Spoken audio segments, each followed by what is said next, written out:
আসসালামু আলাইকুম, welcome back to my channel. আম্মুস রেসিপি থেকে আজকে তৈরি করে দেখাবো ইফতারি স্পেশাল মজাদার একটি ইফতারি আইটেম।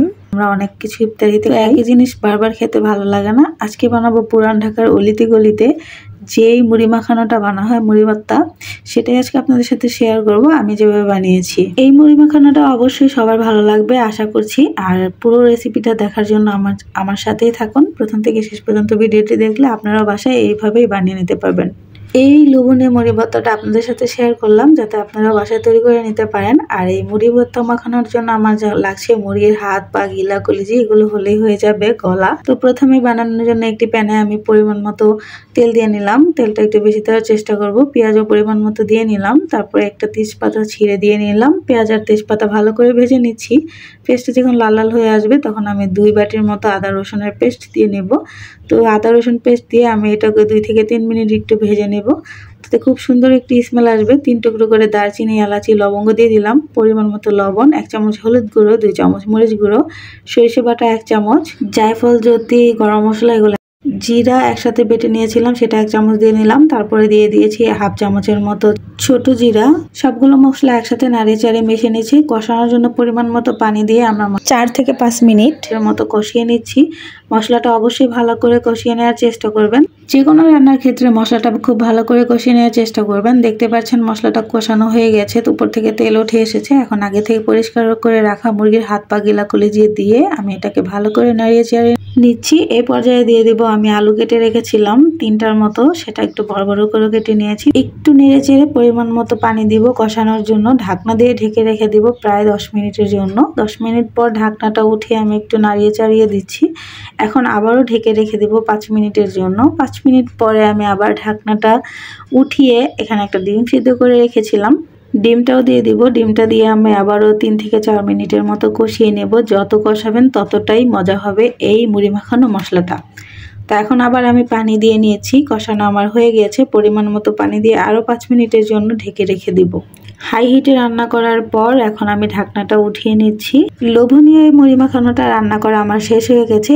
এখন দিয়ে দিব গরম মশলার গুঁড়া 1 চামচের মতো, আর দিয়ে দিয়েছি কালো গোলমরিচের গুঁড়ো 1/2 চামচ। এটা দিয়ে আবারও নাড়িয়ে চাড়িয়ে আমরা এটাকে রান্না করব 2 থেকে 3 মিনিটের মতো।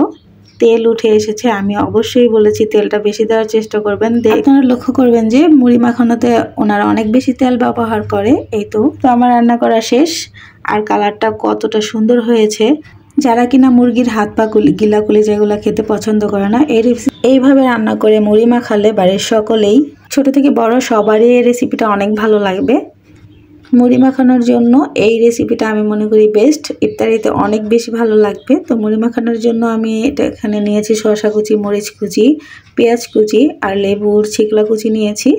পুদিনা পাতাও সাথে নিয়েছি প্রথমে।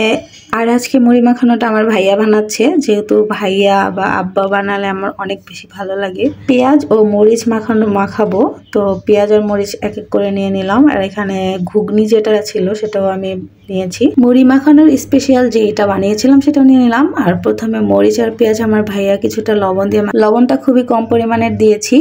আর সবকিছু দিয়ে যেহেতু লবণ দেওয়া হয়েছে, তো এক এক করে বুট এগুলো দিয়ে আমার ভাইয়া ভালো করে মাখিয়ে নিচ্ছে। এখন যেটা বানিয়েছিলাম সেটা এক এক করে সব মাখিয়ে নিচ্ছে। আর আলুটা বড় বড় রাখার কারণ হচ্ছে এই আলুটা আমরা একটু ভেঙে দেব।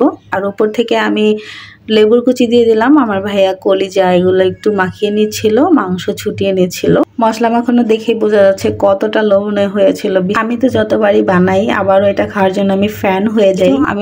আমি দিয়ে দিলাম মুড়ি পরিমাণ মতো। আমার ভাইয়া সবগুলো একসাথে মাখিয়ে নিচ্ছে। এই তো লোভনীয় অসাধারণ স্বাদের মুড়ি মাখানো হয়ে গিয়েছে। শেষ পর্যায়ে আমরা ডিমটা উপর থেকে ভেঙে দেব। এই তো মুড়ি মাখানোর ডান। এখন উপর থেকে দিয়ে নেব। কালারটা কত সুন্দর হয়েছে দেখছেন। প্লেটটা পরিবেশন করার জন্য উপর থেকে শসা কুচি, মরিচ কুচি, পুদিনা পাতা এগুলো দিয়ে নিচ্ছি। প্রথম থেকে শেষ পর্যন্ত যারা এই রেসিপিটি ফলো করেছেন অসংখ্য ধন্যবাদ আপনাদেরকে। আর আমার রেসিপিটা কেমন হয়েছে অবশ্যই কমেন্ট করে জানিয়ে দিবেন। ভালো লাগলে লাইক দিয়ে পাশে থাকবেন। ফ্যামিলি এবং ফ্রেন্ডসদের সাথে শেয়ার করে নেবেন। এখনও যারা আমার চ্যানেলটিকে সাবস্ক্রাইব করেননি এখনই সাবস্ক্রাইব করে নেবেন। নতুন নতুন রেসিপি দেখার জন্য আমার চ্যানেলের সাথেই থাকবেন এই প্রত্যাশা নিয়ে আজকের মতো বিদায় নিচ্ছি। ধন্যবাদ সবাইকে। আসসালামু আলাইকুম।